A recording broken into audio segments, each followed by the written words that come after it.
is Landon and Donovan. I am Tim Howard. Today's bonus episode is brought to you by TCL. Have 10 feet? We've engineered the sideline. Find the ultimate 98-inch TV experience at TCL.com. It's so good to see you. I know you're tired, bro. Listen, I am tired. I'm tired, but I can complain to a lot of people. I cannot complain to you. No, it's been a lot. We drove up to Boston yesterday. Yeah. 4 hours, called the game. Yeah. 4 hours back. Here this morning, we are calling England, Panama today. Jeez. Why the Brazil shirt? Because it's dope. Because I couldn't get the Jumpman one. I want the Jordan Jumpman, which I will get. But I'm collecting jerseys this tournament. I think this is their training top or something. I don't know. That's cool. Maybe I'll wear a US shirt at one point. I did. I've worn twice. Oh, okay. I can't. I have another one. I'm delirious today. Good morning, everybody. Morning? Yes, yeah. Morning. Reminder to follow us social media, Unfiltered Soccer. Subscribe to the show on YouTube, and make sure you follow on Apple Podcasts and Spotify. You can always email Jordan, feedback at unfilteredsoccer.com. All right, we are well into the final games, Timmy, of the first round. It's been exciting. Reminder that as we get through the knockouts, we have our live show in Dallas, Monday, July 13th, day before the first semi. I know, I can't wait either. And then the day before the final, New York City live show. It's going to be so much fun. So before we get into all that, in a bit, we're going to go around the World Cup, some of our thoughts on what's happened in the group stage. We'll break down all the different round of 32 matchups that we're currently aware of. There'll be a few more as the final games happen tonight. And then we'll weigh in on interesting reports about U.S. soccer, our guy JT Batson, and their attempt to keep Mauricio Pochettino through the 2030 World Cup. So all that to come. All right, so let's start USMNT on USLNT. Lost to Türkiye the other day. We both had same reaction. Yeah, same. I mean, it was. Well, yeah, just go. I thought it was a good hard game, man. You know, and leading up to it, everybody who I talked to, which is a lot of people, whether that be fans of the show or friends or people we see in the airport or whatever, you know, it was a great position to be in. But what that then did was it had people speculating all over the place, right? Like what's going to happen? What are the lines? Should he change all 11? Look, in the end, you had to get the 4 guys off of yellow cards, right? So they had to sit. Christian Pulisic was fit to play. So again, we talked about how long does he play? Does he start the game? Does he come into the game? Is it 30 minutes? Is it 45 minutes? We sort of knew it was going to happen. It was just about when. That happened. We both agree he was great. And, you know, in the cameo role, he was great. You're like, okay, boom, he's back. Yeah. And then, the rest of it, he made a lot of changes. You know, the only 2 starters were Weston McKennie and Ricardo Pepi. It was a lot of changes, which is fine. He also is trying to get people minutes. And when I keep going back, LD, when you win the group with a game to spare, you can do anything you want. You can experiment. You can take it seriously. They obviously took it seriously. You can do anything you want as a coach. And so I actually don't mind it. I think there's a level of probably there's a morale in the group. You know this, right? You're a starter. You're a constant starter. I was a constant starter, except for in 2006, right? And this is a long tournament. Yeah. You're on the road. You're away from your family. It's between training camp LD and those games is 6 weeks, or you have to keep these guys sort of fresh. Yep. And not like physically fresh, no, emotionally, because by the way, otherwise they're literally just training for 6 weeks. Well, yes. And for the starters, those were 2 of the most emotional games they've ever played in their life because of the circumstance, the crowd, whatever. So for them to get to just come down, relax. And then for the other guys, yes, to get them. But there was so many positives from this game. Yeah. And it just, I think we have tens of millions of new soccer fans coming in and they're like, oh my God, we lost to Turkey. We just pump the brakes. Like this was a very, very important day for our team and our group. And I think, honestly, the most important thing that happened is Mauricio Pochettino found out which guys he's not going to play. Correct. Because if something happens to this player, that player, this player gets suspended, who is next, right? And there were a few guys, Sebastian Berhalter was excellent with the goal and assist. There are a few guys who showed up and played well, and then there were some who were really poor. And so now he goes, okay, fair enough. I tried it. I saw you. You had your chance. Yeah, and for some guys, it didn't work. Sure. And that's fine. So now he knows, here's my 13 or 14 that I'm playing the rest of the tournament. And that's it. And I think that's a really positive outcome for the game. I do. Yeah, and I think ultimately it's a really good point you make, because I think ultimately what we've seen from the first 3 games. So you have the first 2 games where you basically cruise. The guys put the effort in, got the game done early. So you're seeing a bunch of substitutes, right? In the later stages of the game. Then you get to the third game of the group. There's nothing on the game. So you see a bunch of changes. I think to your point, and it's important that we get this out to sort of our fans, you now go into a round of 32, 16 quarterfinals where you ain't making a ton of subs. No. Yeah, you're basically riding with 11 guys, and you're going 1, 2, 3 on my bench. Those are the guys who are playing. It's like an NBA rotation. In the middle of the season, 11 guys play. You get to the playoffs, it's barely an 8-man rotation. Right. At most. Yeah. So that's sort of what that looks like for me. To be honest, the guys who I was expecting more out of, if I'm being honest. I thought Gio would have more of an impact. He was just sort of there. Pepe was pretty disappointing, in a tough game. Tim Weah was awful. I mean, it was just bizarre. I don't know if he's lost his confidence or whatever, but those were 3 guys I thought, okay, when you get in the next round, if you need a goal, those guys are going to come on the field. Certainly not Weah now. Gio, maybe there's something there. Pepe, you could see maybe against Bosnia because you need to add another player with flow, another goal scorer, whatever. But some of those guys just played their way out of the rotation, and that happens too. I mean, I think the one thing we learn, and this is a really obvious thing to say, our team without Christian Pulisic is vastly different, and not in a good way, than when he's on the field. Yeah, you're right. Pochettino's comments after the game were interesting. He was so upset with the media, and he said, I think maybe, I don't know if this got lost in translation or what, but he said, it's interesting, I'm paraphrasing, but it's interesting that you guys aren't congratulating us on winning the group. And I'm thinking, it's not the media's job to congratulate you, right? Like now the media also need to have more perspective. Like, yeah, they won the group. This game means, like, understand that this game meant nothing. So get over it, right? But it was just, I said to you, I don't think he was asking for congratulations. I think he was sort of like going completely extreme the opposite way, where he's saying, like, don't sit here and criticize us for losing this game. That was nothing on the game. So he was almost being like sort of tongue in cheek to it, the way I read it, about, like, just to be clear, there should be no criticism. No, in that game. Of course, 0. He played a whole new team. Yeah. Turkey is embarrassed. Yeah. So they're gonna play with and you lose at the end. And it's a good hard game. That's great. A great game. It's great. It's just ridiculous. So I mean, I don't know. You guys think Pochettino's right? Is he out of line? Whatever. Let us know. Okay, so moving on. The actual game, we're not going to go crazy in the actual game breakdown, analysis, whatever. It did prove that defensively, as we keep saying, that there are some issues, and with new guys in there, they had some moments where they got exposed, against a good team. Yeah, look, or a few good players, I should say. I think what this team needs to show, and will have to show, not against Bosnia, but against Belgium.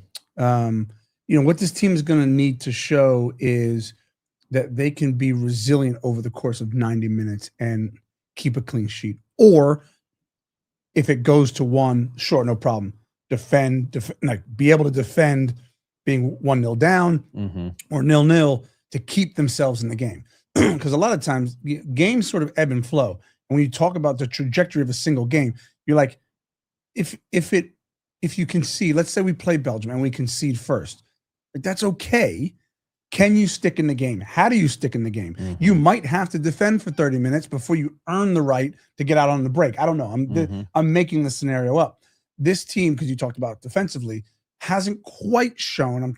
I'm like racking my brain in the moment, so this might not work, but they haven't really shown like that signature moment when they're just like backs against the wall, digging something out. That's not to say they don't work hard. That's not to say they haven't been in tough games. It's not what I'm saying.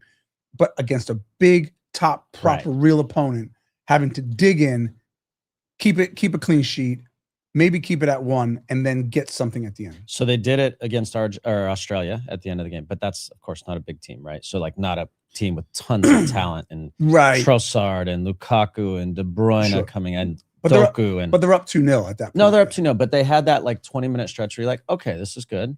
Yeah. Kind of, but that's not against a big team, right? So No. The way they lost it at the end, I mean, any issues with, I don't know. It's just no, I mean, this is how it works. Got to focus to the end. It was it was a ball you would like to see them defend. You know, there was plus Matt Turner, there was probably 5 US shirts in and around the penalty area. Yeah. Inside the penalty area, certainly inside the 6-yard box. You'd like to see that defended, but you know, that's what happens. In the games when people are tired, those things make mistakes. So I got no issue. All right, so I'm going to give you a little break here because you said we were going to get 9 points. Yeah. We did not get 9 points, but there's a caveat because we had already won the group. So I would think, had he played the full team, that we would have won that game. Yeah. So fair enough. Yeah, and look, I thought it was going to be 9. I obviously walked that back because it wasn't. My initial thoughts in saying it was going to be 9 points was that we would need to win the game, to win those games. But regardless, I still thought when he put the lineup up against Turkey, I thought we have a chance to win. So yeah, fair enough. Okay, all right, let's move forward. Bosnia and Herzegovina. So this is going to be a very clear game. We're going to have all the ball. Yeah. They're going to defend in a 4-4-2. Yeah. They're going to be hard to play against, hard to break down, and they're going to maybe try to counter and score on a few set piece. This is like a classic matchup, which actually I think fits our team very well. Sure. I think we struggle when we have to defend in our own end for long stretches. So that game is July 1st, 8 p.m. Eastern in Santa Clara, 5 p.m. Pacific time local there. So I didn't know this till Andrew told us this morning. We have a 12-match winless streak versus European opposition. Yeah. The last time we won was against Bosnia and Herzegovina, and that was, I believe, in 2021. Stats are amazing. That's an alarming stat. Yeah. But now I will say, this year in particular, we played a lot of good European teams, but not to win once against any of these teams that's a bizarre stat. I don't know. Is there anything in that, or am I overreading this? There has to be something in it. Look, what I would say is this: we're going to win, and we're going to win comfortably against Bosnia. We're going to be in Santa Clara. You and I have played there. Have you played there? Not there. Okay. No. So I played there. It's a brilliant stadium. When it's packed, I've been there. It's beautiful. When it's packed, it's awesome. And it's going to be, it's going to be mostly U.S. fans. We are going to roll this game.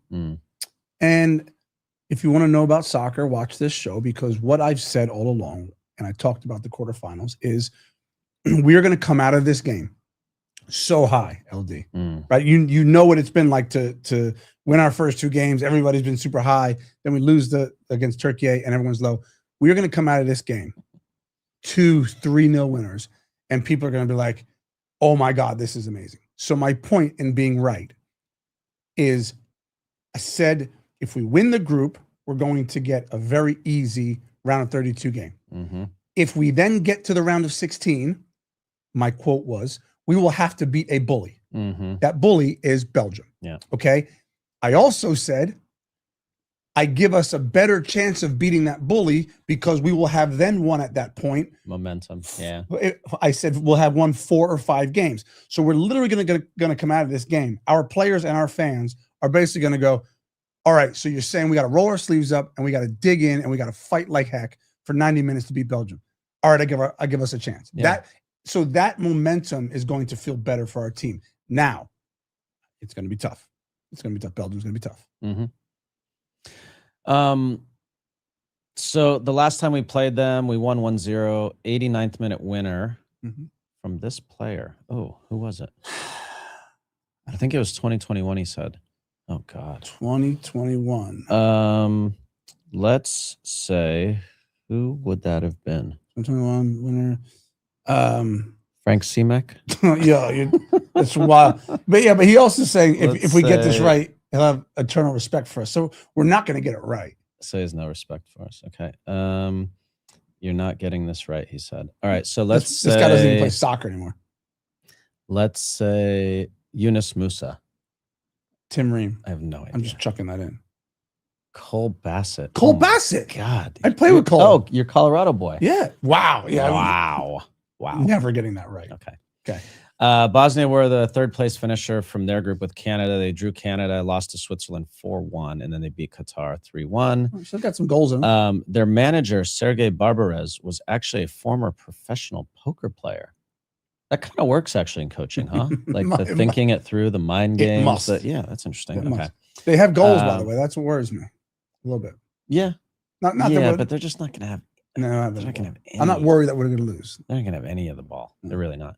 You remember Edin Dzeko, their most famous player of all time.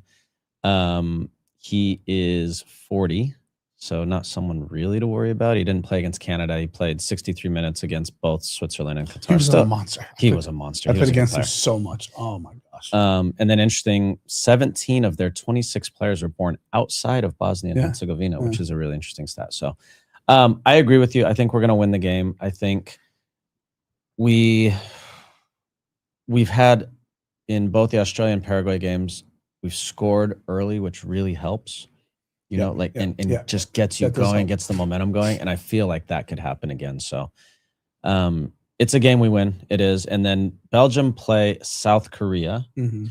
And then remind us, Andrew, Jordan, if we win this game, where do we play Belgium? Is it back in Seattle? Yes. It's back in Seattle, right? Good memory. That's back in Seattle. So that would be so electric to play Belgium in Seattle. Would be amazing. Okay, so that's the game. I will be there. Will you be there? No. Which you're going to? The July 1st game. Bosnia. The Bosnia Are game. you calling it? I'm not calling it. I'll be on the desk. Oh, you have a desk. Yeah. When is the Belgium game? Do we know? I think it would be the 6th. I think that's right. I don't think I'm going to any more U.S. games. Bummed. Well, we got to get you out. I'll be watching. We got to get you out. Okay, so that's the game. And then there was an interesting tidbit that came out. The Athletic is reporting that U.S. Soccer is seeking to extend Mauricio Pochettino through the 2030 World Cup cycle. We had JT Batson on, the CEO of U.S. Soccer, and he was pretty coy about it, I would say, which he has to be. But it's clear that they've been having conversations. So when Pochettino spoke to the AP Associated Press, he said, quote, "It's difficult to describe or know your future, but when you're here, I think it's difficult now to see yourself living in another place because for sure we will miss it if one day we don't stay here in this country. We told the federation we're open to it, but we don't want to distract when all the energy needs to be with the players." So he said what you expected. So what are your thoughts on that? Well, I have a few. I think there's and I was in 3 different cities yesterday, as you know. You were in 2. We were traveling around, and I was in the airport, and I was watching Rebecca Zlatan, Thierry, and Alexi, and it was on. It was obviously in the airport lounge, and it was on mute, so there was closed captioning. I was reading it. So if I misquote you, Alexi, tell me. I'm sorry, but I agree with what Alexi was saying. He was basically saying, like, pump the brakes here. Like if there's a world, which I don't think exists, but if there's a world where we lose to Bosnia and Herzegovina, like everyone's going to be like, do we retain the same coach? Like there's emotion around this. I also tend to agree with him, which I think he was saying. I don't like giving coaches 2 cycles with a national team. Why?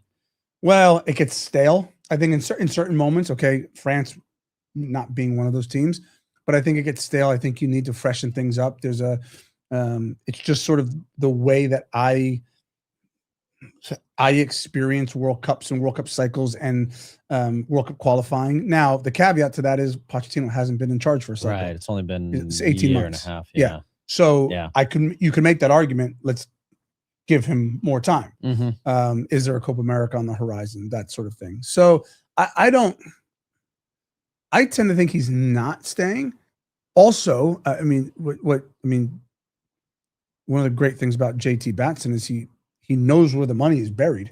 Like he can he's got a lot of friends with a lot of money. He's got a lot. I mean, U.S. soccer is an amazing place because, what I would say is I think we're paying Pochettino I take that back. Tim Howard is not paying. You didn't contribute to that? I didn't. Sorry, JT. I didn't put any money in the kitty. $6 million over 18 months. If he does anything remotely close to what we think he's going to do, I know. I think he's at the negotiating table asking for a lot more than $6 million. Yeah. So I don't know. I don't know if that factors in. Obviously, it factors in. Where do you think? So let me ask you this. This comes out now. Yeah. The AC Milan interest or interview. Was that like a month ago? Yeah, it came out a couple weeks ago. So sort of where do you see this? It wasn't an interview. I think it was just interest. Like they were showing that they're interested, right? Yeah. I think. I don't know. Yeah. Either way, like where do you sort of balance that? Like what came in first? Yeah. So here's what, here's what's happening behind the scenes. Of course, he's speaking to people. Yeah. Or his representation is speaking to people. U.S. Soccer is, of course, getting ahead of it and speaking to his representation, because here's what U.S. Soccer has to balance. If you don't go to him and you say, well, let's wait and see what happens. And now we beat Bosnia. Yeah. And now we beat Belgium. And then we win a quarterfinal and you're in a semi. He's going to go, yeah, that's 6. Why don't you add a 0? And then we'll talk about it. Right. So you have to get ahead of it, because also there's a financial component that you have to be smart about if you're U.S. Soccer and JT. Of course. But the flip side of that is, knock on wood, if we lose to Bosnia, now what if something's already been done? We don't know. Yeah. There could be a contract signed already. We don't know. Now, all of a sudden, the vibes are not that high. But what I would say is, in speaking to people behind the scenes at U.S. Soccer, they are ecstatic with Mauricio. Not just these games, not just like what he has done with the program has been phenomenal. So they are thrilled with him, just like they are with Emma Hayes. Yes. And so whether they lose one game, that they're not gonna put it all on that with him, because they're happy with him. They should be. my only other caveat to that is, oftentimes, and you and I have been in this position where we get polled as senior players, like, do you want president of U.S. Soccer, like, what does this look like? Would you like this person? And these players are going to be high as a kite, right? They're going to be like, this is amazing. So you almost have to balance, like, you want players' perspective, right? But if you realize what frame of mind they're in and what their emotional state is like, they're going to be like, yeah, bring him back. And so that's not always the answer. I think it'll be interesting if he comes back. Let's just be honest. In sports, 95% of the time, these decisions are made emotionally. Correct. Everyone's like, wow, it's the best thing. And then you lose to Turkey and like, oh, it's the worst. This guy's the worst. It's just like people are just so emotional about it. All right. If you are not subscribed to the show, then I have no time for you. So please subscribe. It helps us. It helps people find the show. And I think people are loving it. So please subscribe. All right. Let's go around the World Cup. Yeah. Man, it's been so much good drama. So much good drama. Right. Like, it's been so much fun. Favorite moment so far in the tournament for you? Favorite moment in the tournament? There's so many. God. I think Cape Verde getting through, which I have to obviously walk back. And this tournament is starting to change my opinion, which, I'm open to, even though I have strong opinions. I'm open to that. I thought it would be diluted with some of the weaker teams in. I would always like to see some of the bigger countries in. That just excites me. But it's been fun. The storytelling, seeing the emotion. I mean, the fact that Cape Verde is through to the second round is insane. Is incredible. Round of 32. It's amazing. So that's my favorite moment. And obviously I'm starting to soften on my take about it feeling like it's diluted. There's, I'm with Ian Dark a lot on the road, and he says, well, why are these teams getting rewarded for failing? These third place teams, right? Some of them won one game, got smashed in the other two, and they're going to go through to the next round, right? I'm kind of with Ian, yeah. I know, and he's like grumpy old man about it. Like, there's, and I'm like, Ian, change happens. Like, this is where he's like, well, why don't we just go to 64 teams then? And then we'll go to 128. And I'm like, okay. Love it, Ian. Love it. Down, Ian. But I will say some of the best moments, I mean, being in the stadium when Curacao, they got pumped by Germany 7-1, but when they scored, and the joy in their faces and the people crying in the stands this man. And then I will also say, I don't know what day, 2 days ago or something, calling Germany, Ecuador in some stadium. I don't know where the hell we were. And Ecuador winning it in the 80th minute to advance. And there were like 50,000 Ecuadorians there. I think it was in New York. Dude, it's just, if people have never been to a World Cup game, you cannot understand the passion. And it's just different, man. And the people were going crazy, crying, little kids crying. I mean, it means everything. And that, I think that moment, Ecuador doing that so far has been the best moment. Nice. Just phenomenal. Good. Oh, good. Who do you think is the best player so far in the tournament? So far. That's a good one, yeah. That's a good question. I mean, the easy one for me is Mbappé. No Messi? Yeah, of course. I mean you're always, when you ask these questions, you're always working backwards from Messi. Does that make sense? Like, like how do I not give this to Messi? Right? Like, I mean, Vinny Jr. is a good one. He's been so good. He's been so good. Not because I'm wearing a Brazil shirt. Yeah, I mean, I'd be curious to know what our listeners think. They're going to say Messi. I think it's hard. I mean, they've scored 5 goals. He has 5 goals. I know. And he's 30, whatever, 7, 8, 9, 50. I don't know what he is. It's hard not to say Messi. Yeah. It really is. Because it's just hard not to say Messi. That's what I'm saying. Who's been the most disappointing team? Uruguay, for sure. Yeah, that was Uruguay. Crazy. And it's not, like, I watched the game last night. They actually played Spain pretty well. Yeah. But it's not that. It's the other 2 games where they really dropped the ball. It was just, it was a mess. We saw a little sign of this, Tim, when they lost 5-1 to the U.S. That's Remember? Right. And we were like, that's not a top 15 team in that world. Yeah. You know? And that day, it's interesting. I remember that day. After the game, Pochettino was like, well, why is it that they're bad? It's that we were amazing. And I was like, yeah, but they were bad. Yeah, and like now it's coming to fruition. Like they were really, really bad. Yeah. Yeah. So they had 2 points from 3 matches. Yeah. I'm reading on our rundown. I want you to explain this to me, because just so you know, once again, I'm watching most of these World Cup games like on closed caption. Like I'm reading it because I'm in airports. I'm never in one place. Yeah. Or I'm in a bar or I'm somewhere. I saw the mistake by Muslera, and then I saw the other goalkeeper come in, and I was like, I couldn't get commentary, so I didn't know what was going on. But did he ask to be subbed? Is that what reports are saying? That's what the reports are saying. That's wild. Dude. Is there ever a scenario where you would have asked to be subbed? No. Your career's done. I mean, his career might be done anyway. But like, that was wild. That's crazy to me. Because here's the thing. Go ahead. No, I was going to say this was the first time this ever happened. There was a player at Everton that we played with, and he would have like serious performance anxiety at home for home matches. Yeah. And it was it had never occurred to me, but in certain countries, when you grow up and there's that much pressure, I never felt that in America because nobody was watching soccer at the time. I never felt that feeling, but for him, he's probably feeling, I let my entire country down. And there was probably a level of shame and embarrassment, and he probably didn't want to make another mistake. And so I can understand it from that standpoint, but I would never want to come out of a game. Here's the thing. I'd be so motivated to make up for it. Here's the thing, LD. Look, I'm not giving myself more credit than I deserve. Maybe I was cut differently, certainly than this guy. But like, do you know how many games? I think I played something like 600 or 700 games.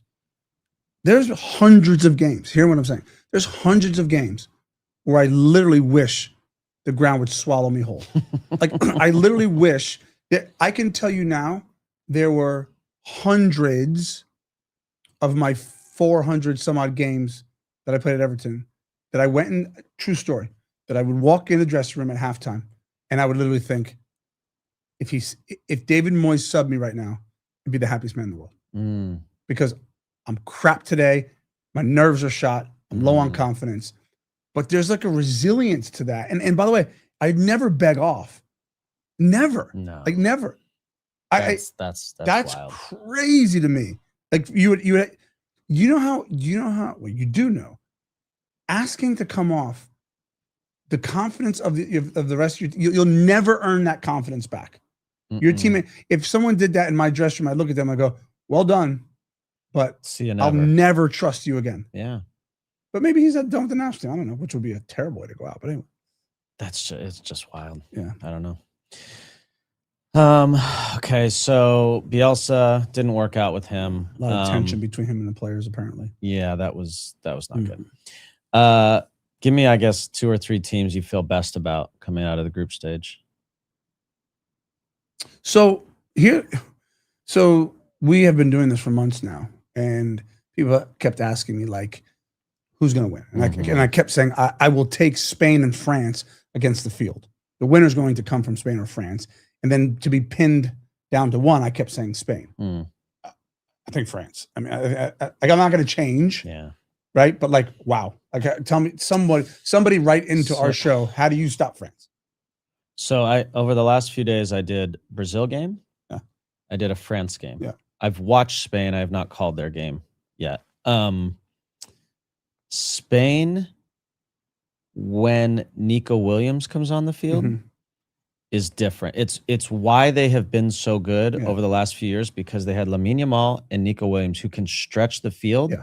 So, like, just so people understand, when you're playing against a team that has the ball all the time, if you don't have to worry about what's behind, like running beyond you, it's way more comfortable. It's not ideal, but it's way more comfortable. Now, when you put Lamine Yamal and Nico Williams on the field, you're like, well, I have to drop another 5 yards. And you know what another 5 yards does for all those guys who never give the ball away? They never give the ball away. Ever. Space, And so that's the dynamic that has made them so good. So as long as Nico Williams gets back and healthy, subbed into the game last night, I still think they are the best overall team. But I will say this. I was in Foxborough yesterday. I don't know where the hell we were. Foxborough yesterday, Boston. The game, Norway made 10 changes to their lineup, so they were playing a second team. Sure. But Mbappé was like, he played facilitator yesterday, which is a really underrated part of his game, his passing. Yeah. Dembele had been off to a slow start in the tournament, and then all of a sudden you're like, holy shit. Because if he's going like that, this guy, Michael Olise, is so good, Tim. When you watch him in the flesh, dude, he's unbelievable. And then Doué scored at the end, which he hadn't. So I was like, oh, shoot. Now, if you're watching this and you're an opponent, you're like, God, now this guy's going too. Right. And then if you get Barcola coming in and helping, Cherki doing anything, Mateta, if they need a big bot. I mean, it's just endless. There's endless amounts of talent. That's my point. And so I don't know how you stop them. They're a little vulnerable defensively, a little bit, but they're going to score 2 or 3 goals every game. They are, because those guys all by themselves just make individual plays. It's crazy. Like you have to think, like, to your point, France is going to get to the semifinals and or finals, and they're going to score like minimum 2 goals, right? So if you're going into a game against France, you're basically saying if we're going to win today, we have to score like 3 goals. Yeah. You got to score 2 to get to a penalty shootout and 3 to win the game. It's amazing, right? Which I mean, they scored 3 in the final last time. I know. The other team is Brazil. Brazil are very interesting. I wasn't really high on them coming into the tournament. I wasn't. Same. And then Rafinha got hurt. They're already without Rodrigo. So this guy Ryan came in, who plays for Bournemouth. He's okay, but Vinny is on a different planet. And so the spine of their team, with Marquinhos, Gabriel, Casemiro, Paquetá, and Bruno Guimaraes are really good. Like that spine is really good. And Alisson in goals, one of the best. And Alisson in goal, exactly. And so you're like, okay, that's like professional, mature, hardened, proven team. And then you got Vinny going like this. So I could see them also, because he's special, right? He might be, outside of Messi, but he might have been the best player so far in the tournament, because he's just been so electric. So I think the big teams have surprised me. I think Brazil is better than I thought. Agreed. And France, who, I gave Spain the edge. France is like, hold my beer. Yeah. No, they're just nasty. So 6 new teams have qualified for the knockout stage that never have before. And in Cape Verde's case, this is their first ever World Cup. So South Africa, Canada, Bosnia, Ivory Coast, Egypt, and Cape Verde. Bafana. Wow, what a turnaround that was. I called their opening game against Mexico. Yeah. I was like, Tim, this has to be the worst team in the tournament. Yeah. Has to be. Yeah. And then they beat South Korea, and now they're through. Can I say this, though? So, where's Mexico? Where is... Yeah, we're looking at the we're looking at the knockouts here. Anyway, so, I mean, the U.S. playing Bosnia to win. I mean, Canada, they're happy too, by the way. Ecstatic. I mean, you have to think Jesse Marsh and the Canadians are thinking, we've got a really, really good opportunity. Yep. And they thought, by the way, they assumed they were going to be playing South Korea. Because even after the game, Jesse Marsh said, we're going to LA now, and it's going to be a huge away crowd for us, because they thought it was South Korea. Obviously, a lot of Koreans in LA. And now it's South Africa. And so it's like, that's a winnable game, right? It is. So. And then Mexico, I see in there, they get a third place team yet to be determined. But here's the thing. Like, let's go CONCACAF. I know. Let's go. I mean, that's us in all 3 teams. Yeah, that could be 3 teams in the round of 16. 3 teams in the round of 16. Like, that's incredible. And then Canada would play the winner of Netherlands, Morocco. So you have to think that's probably not a win. Mexico, still TBD on who they would play next. Both. And then for us, Belgium. So you could see 1 or 2 of us getting into. It's great. Well done, CONCACAF. Best games of the round of 32 right now. I think Brazil, Japan. I'm calling that game. I think Netherlands, Morocco for sure. Definitely. And then there was one other. Who was the other one? One other good game. Ivory Coast, Norway. It's a good game. It was going to be Argentina, Uruguay. That would have been insane in Miami. Now it's Argentina, Cape Verde. So hang on 2 seconds. Yeah. I think Netherlands, Morocco is like box office. Yeah. I think that's going to be like, be awesome. You're like, okay, what game outside of our own? That's going to be box office. I think. Here's the other crazy thing, and this is why soccer is amazing. Argentina, Cape Verde could be 7-0. Hang on, no, hang on. It could be 7-0, and everybody in the stadium will be ecstatic. Cape Verde will be they won't care. on cloud 9. So they're playing Argentina like that. So that's one of those weird soccer things that just wow. Yeah, I mean, can you imagine the atmosphere? It's amazing. Yeah, it's incredible. So the Norway game yesterday, which was interesting. So they, like we said this with the U.S. team, when you win your first 2 games, and in the U.S. case, you had already won the group. Yep. You get to do whatever you want. Sure. And I said this during the game. So Norway yesterday could have won the group. Yeah. So their options were win the group and you play Sweden, which is probably a worse team than Ivory Coast. However, there is that Scandinavian thing. So like Sweden would not fear Norway. Sure. Right. And that's a weird dynamic. Right. Or you lose the game and you play Ivory Coast. Right. So I think in Norway's estimation, their coach was thinking a few things. Whoever we face, it's not a huge difference. Right. The chances of us beating France are very slim if we play our full team. So that combined with they played on a Friday, their next game's on a Tuesday. So that's 3 days of rest, which is not a ton. So imagine they exert all this energy against France, trying to beat France. All their players play. Maybe someone gets injured. Maybe someone's out on yellows. Holland goes into the game tired into the next game. And he just said, you know what? We're just going to take our chances. And it's different, Tim, because they already feel like they've won. People forget this about sports. Sports are all about expectations. It's not about who's the winner and it's the for Cape Verde, you just said it. They could lose 7-0. They don't care. It's been a successful tournament, right? For Norway, it's been a successful tournament now. That's it. So now if you win, it's gravy. I agree wholeheartedly with that. I think, I think the energy you would have needed to exert to beat France with your best players doesn't outweigh the fact that if you give guys rest, basically what the coach is saying is, if I have my best team on the field, Holland, Odegaard, all the boys, we beat Ivory Coast or Sweden, no matter what. We like our chances. Yeah, we like our chances, and that's the roll of the dice, and I'm okay with that. And by the way, it was hot and humid yesterday in Boston. It would have and they would then have to travel. Right. So like that's a lot. One little piece on Mexico. So this was so cool. Memo Ochoa got subbed in the 78th minute. I think they were up 3-0 at the time, maybe 2-0 against Czechia. They'd already clinched the group, and the game mattered for the other teams in the Mhm. group, but they had already clinched the group, and then they subbed in Memo Ochoa. And I see some people being like, "Well, why you can't give a ceremonial sub in a world?" And it's what I just said. Like, you already won the group after 2 games. You get to do whatever. If you're Javier Aguirre, you do whatever the hell you want.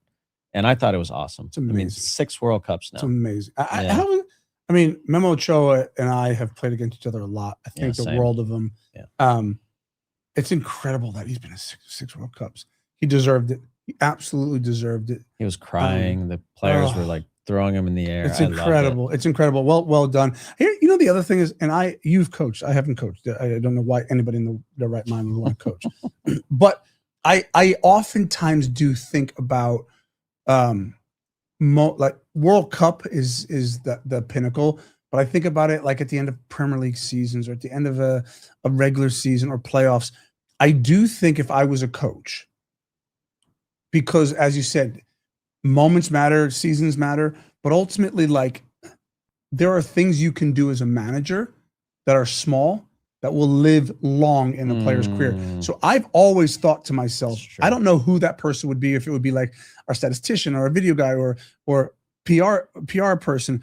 I would always want to know going into like a big tournament, like give me some scenarios. Like if I'm the coach, not that I'm going to pick my lineup based on that, but if somebody were to say, hey, Poch, Tim Ream needs 200 minutes to do X to pass I would love to get that for it. Yeah, not to say that I would pick my team based on it, but I would love to know all these things. I wouldn't want a player to like miss out on that. You know what I mean? Yeah.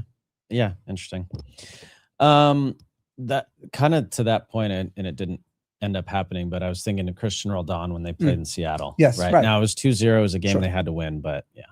Yeah, I agree with you. Okay. Can you scroll, JR? We're doing a little mailbag.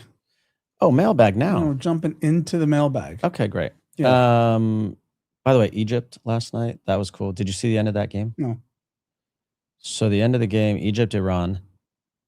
Iran scores a goal. Yeah.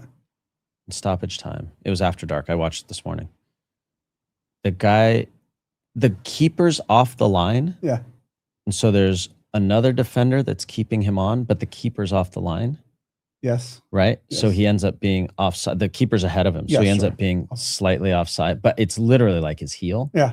And so now Iran has to wait. I think right now they're like the 6th or 7th third place team, maybe 7th or 8th third place team. And they have to wait for the games tonight to see whether or not they go. But they were through if that goal goes in. It was actually heartbreaking for them. Yeah. But joy for Egypt. Sure. Egypt are through now. And yeah. That's football. Okay. Questions from you guys. Questions. What do we have? Let's have a look-see, shall we? Or not? No, ask me a question. I'm waiting for. Okay.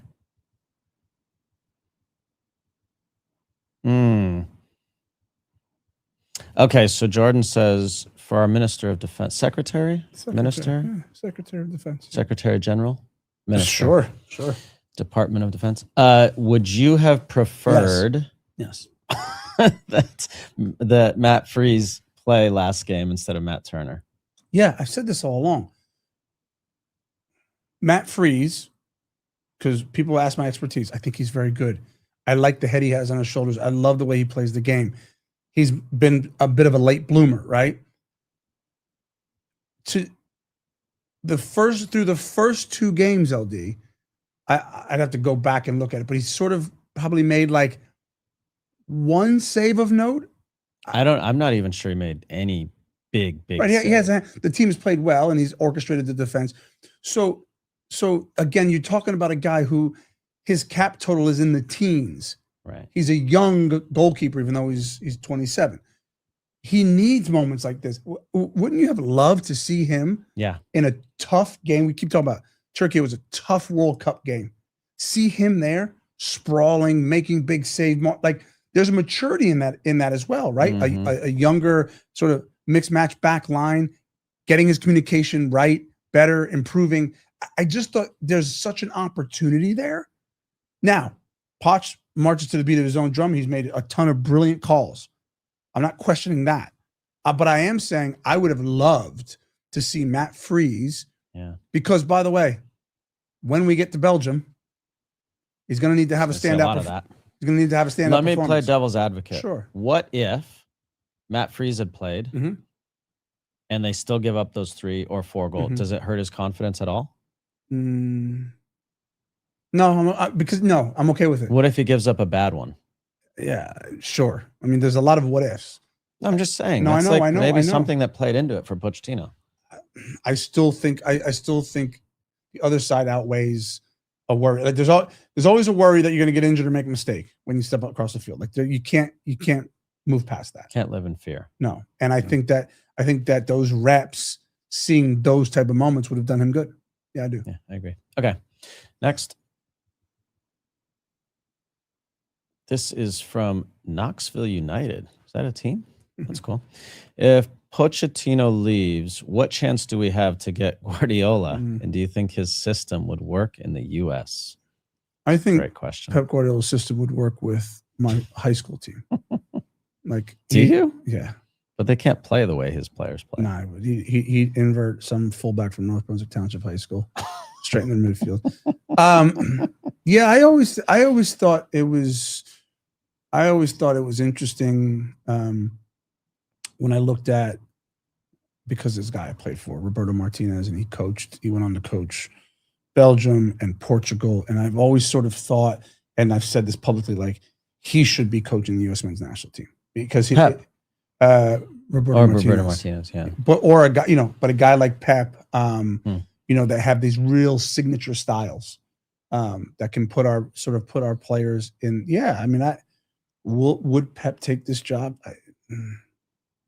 Do you think Pep could really coach a national, like not be on the field every That's day? the hard part. He'd go crazy. Yeah, everybody who you talk to who's played for Pep just says how intense he is. So that would probably be hard for him. That would be, yeah. I don't see. Could we get? I mean, you'd have to pay him $25 million a year.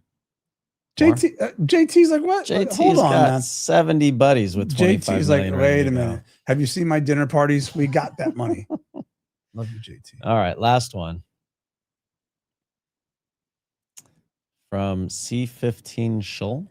Question: what is your opinion of the lack of urgency or the perceived discomfort of our back line seem to have when passing around under pressure?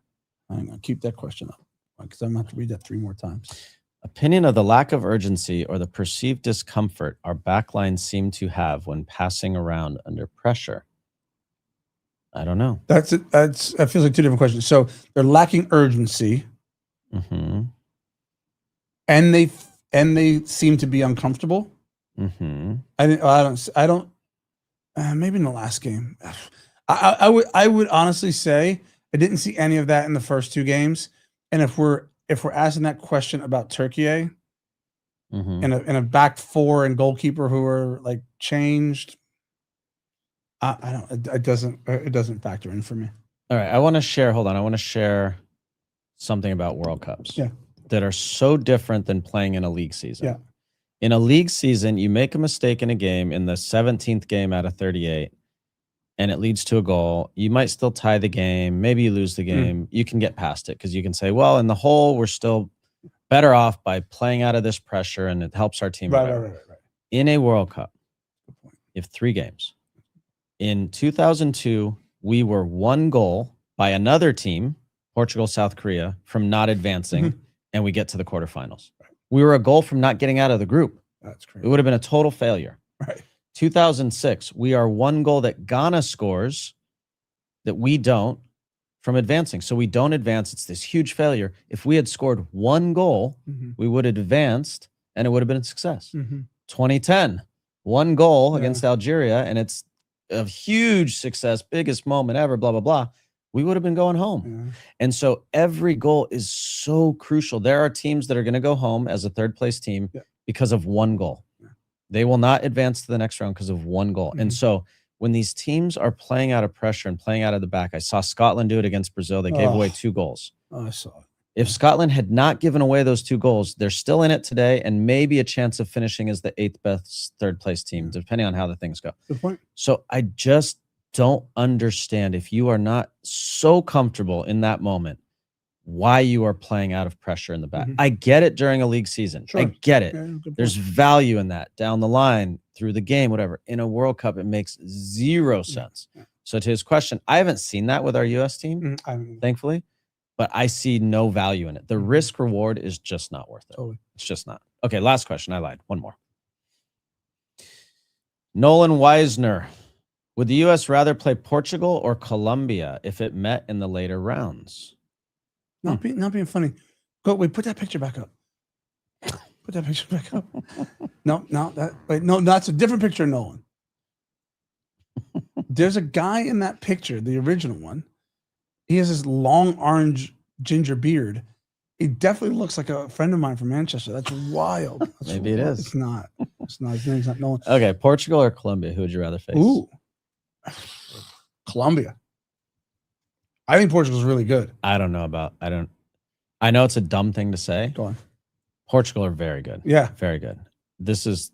I could not have more respect for Cristiano Ronaldo, but he would not scare me.